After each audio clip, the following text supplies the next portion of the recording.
Ladies and gentlemen, welcome back to the Star Bazaar and to another news update for Battlefront 2. Today we have news on some of the content dropping in this month's game update, which is releasing on October 23rd. And in honor of the new trailer dropping for Episode 9 later today, we have some news on Episode 9 content coming to Battlefront 2. Let's check it out. First things first, we're going to go over the brand new community transmission that just dropped this morning, which talks about some of the changes coming to the Ewok Hunt game mode, which is the focus of this month's update. When we head back to Endor in the another Night On Endor game update, we're going to see some changes to the mode, including a slight buff to the Ewoks and a change to the game mechanics. It's not the most popular mode, and I'm sure there are some new players who didn't even know that it existed in Battlefront 2, so let's quickly summarize what the mode is. Ewok Hunt is an infection-style game mode where you get to play as either Ewoks or stormtroopers.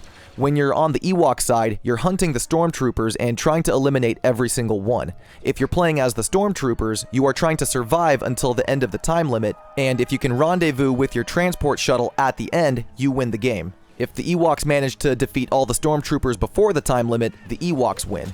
If you die as a stormtrooper, you then become an Ewok. It's pretty straightforward, and it's actually pretty scary sometimes because as a stormtrooper you are forced into first person in a very dark environment with limited flashlight access. It's a unique experience in Battlefront 2 that really does break the monotony of the gunplay and the hero gameplay sometimes. So now turning to the CT, I'm not going to go through it word for word because the bulk of it actually does what I just did and recaps the mode itself, but let's go over some of these changes. On the Ewok side, they actually got a buff to their Hunter Instincts ability. This is a scan type ability that lets them see the stormtroopers better in the dark and it also shows them on the radar. But the change it's getting is that while it's active, the Ewoks will now be able to see other Ewoks, making it easier to find a partner or two to hunt with, and they will also be able to distinguish between wounded stormtroopers and stormtroopers at full health. If they're wounded, then they'll show up with a red outline, but if they're at full health, the outline will be yellow. This will also apparently affect the footprints that get left behind by the stormtroopers. If they're wounded, they will leave behind red footprints, which will let you track the wounded troopers more easily, and you can ignore the yellow ones.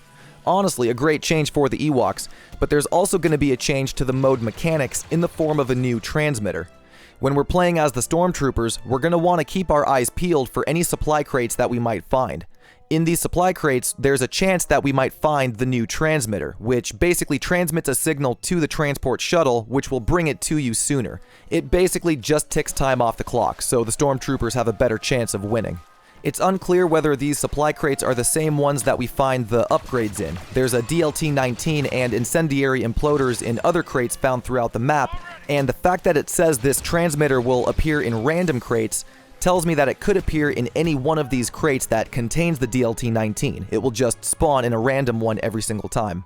Either that, or these will be brand new supply crates that we have not yet seen before in Ewok Hunt. Either way, it's something that you're going to want to try to find if you're brave enough to venture into the Killer Teddy Bear's domain. Speaking of their domain, we're actually getting a second map for the Ewok Hunt mode in this update. We're still going to have the classic one that the mode launched with, but on top of that, we're also going to be getting a new version of the Galactic Assault Endor map, which will be a part of the new Ewok Hunt rotation. A new map is always a welcome addition to any mode, as it usually rekindles the player base in that mode for even just a short time. Ewok Hunt is one of those modes that does not get played very often by the majority of Battlefront 2 players, so I am actually glad that this update is focusing exclusively on it. But now let's check out the big news that I'm sure most of you came here for, the Rise of Skywalker content coming to Battlefront 2. We have some news from our community manager, Ben Walk, on how the development of that new content is coming, and he had some interesting things to say.